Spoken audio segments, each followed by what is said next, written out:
You asked for it and we got it. We're finally gonna get to review the Nissan Terra. Is it gonna be worth the hype? Well, come stick around and we'll find out together.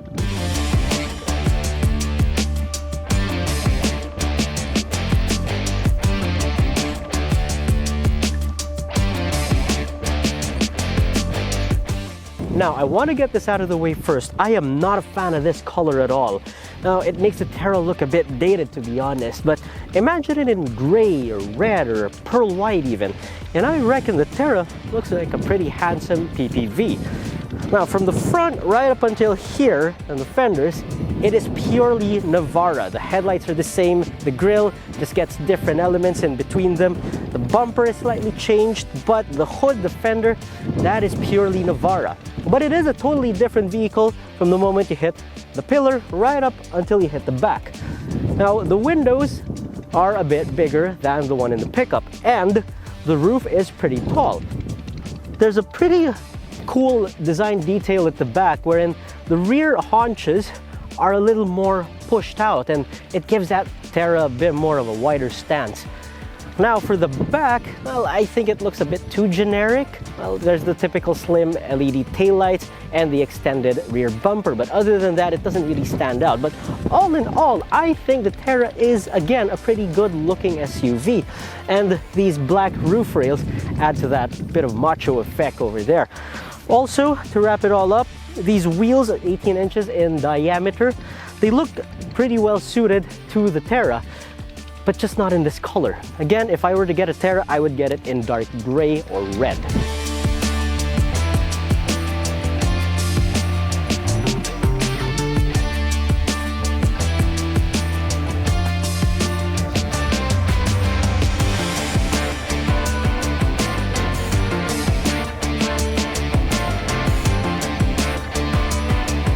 Now, if you already own a Navara, then the cabin of the Terra will look very familiar to you.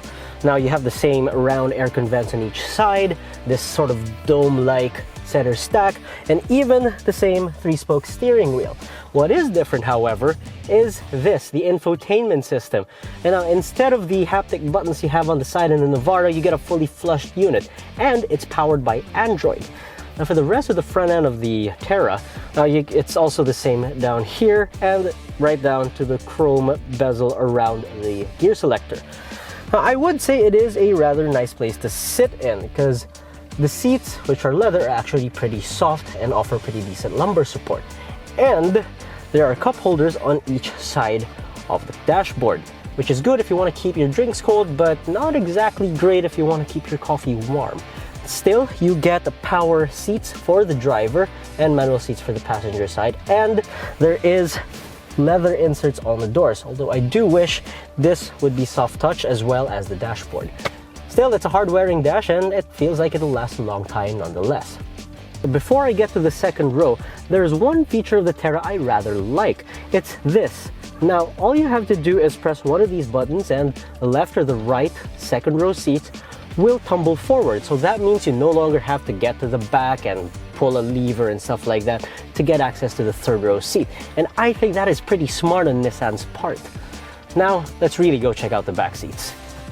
Now, here at the back of the Terra, it's pretty easy to climb aboard thanks to these handles that'll assist you in getting in. Now, space is really good in here, and it's a world different from the Navara, mainly because you could slide these seats forward and back, and you can even recline these as well. Now, there's loads of air conditioning vents here at the back to keep you chilled. There are 2 in the ceiling and 2 right by the armrest. As for the cup holder count, well, it's actually not a lot. You only have 2 by the armrest, although you have bottle holders on each door.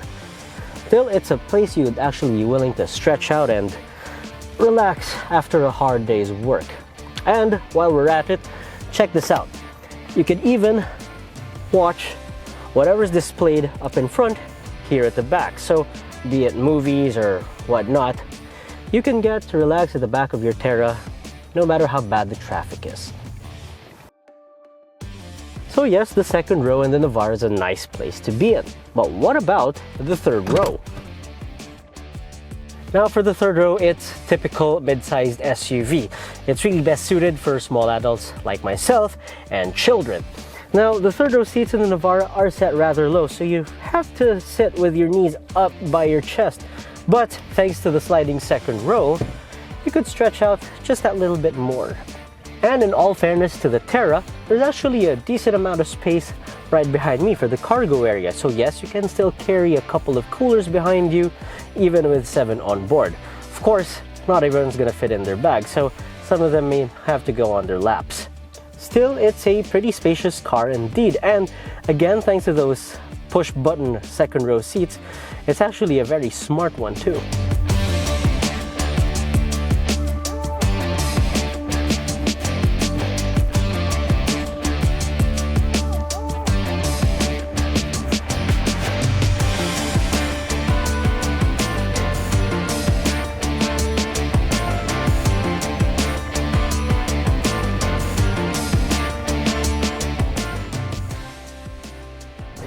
Now, to really find out how well the Terra rides, I am on a dirt track with ruts and gravel with the occasional ditch here and there.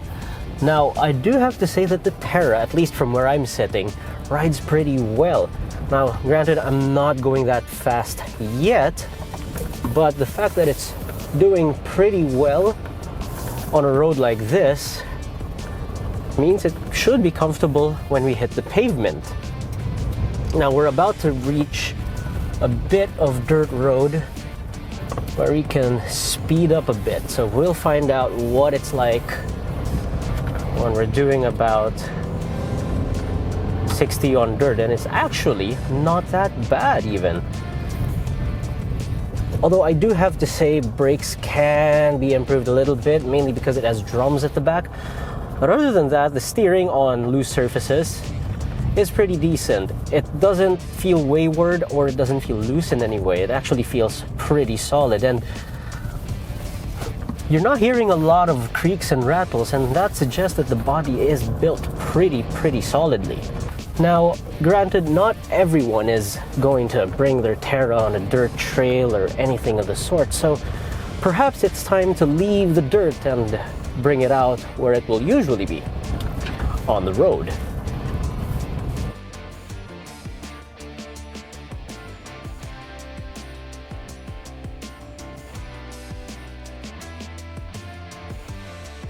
Now I am back on the road, and I am actually on a cement road to be exact. Now it's not exactly perfectly paved, but it gives you a better idea of what it's like in the daily drive. And I am here to tell you that it rides well when you're seated in front. At the back, there is a hint of firmness, but not uncomfortably so. Steering, on the other hand, is actually pretty weighty, and it's sure refreshing to drive a car with a steering feel, whereas almost every car I've been testing lately has electronic power steering. This is very refreshing indeed. Turning radius is not bad, although it's not exactly stellar, but then again, you have to consider it's a pretty big vehicle. Now for performance, well, it has a 2.5 liter diesel with 190 horsepower, so that sounds pretty competitive. And I have to say that it offers pretty decent punch, considering this thing weighs well over 2 tons. But despite offering punchy performance, it actually returns decent fuel economy. Out on the highway earlier, we were doing 15 kilometers per liter at about 93 kilometers per hour. Now you're asking, what is it like around town? Well, it's doing 8.2 kilometers per liter at an average of 18 kilometers per hour. So that's your pretty much typical day in, day out driving. And mixed conditions, on the other hand, you're seeing about 9 to 10 kilometers per liter. So yes, it is punchy, but it's also surprisingly efficient. So good then. However, the Terra could use a bit more refinement, could use a little more sound deadening under the hood, because I can hear that engine all the time, and I have to turn up the radio from time to time just to hear less of it.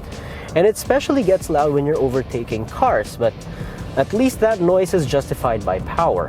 What I think Nissan did with the Terra was get a little bit of a certain trait from its other rival. So there's a hint of Everest in here and a hint of Montero Sport and etc.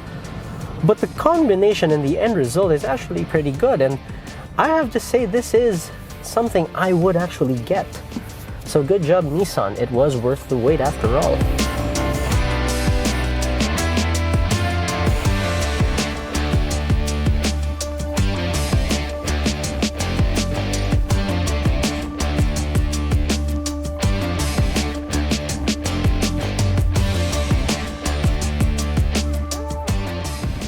So what do we think? Well, the good points are it rides pretty well, offers punchy performance, has good fuel economy, and pretty spacious too. Now, I do wish, however, that this car came out 3 years earlier, right before everyone started redesigning their PPVs. But still, it wouldn't be as good as it was if those rivals didn't come out first. So I guess you could say it's better late than never. And if the good points of the Terra won't sway you, well, it has pretty darn good air conditioning, as you'd expect in a Nissan. Now, at 2,096,000 pesos, it actually undercuts several of its top-of-the-line competitors. And I say that's pretty good value. So if you're looking for a rugged off-roader or a city slicker that can go off the beaten track, the Nissan Terra is an SUV that's well worth considering.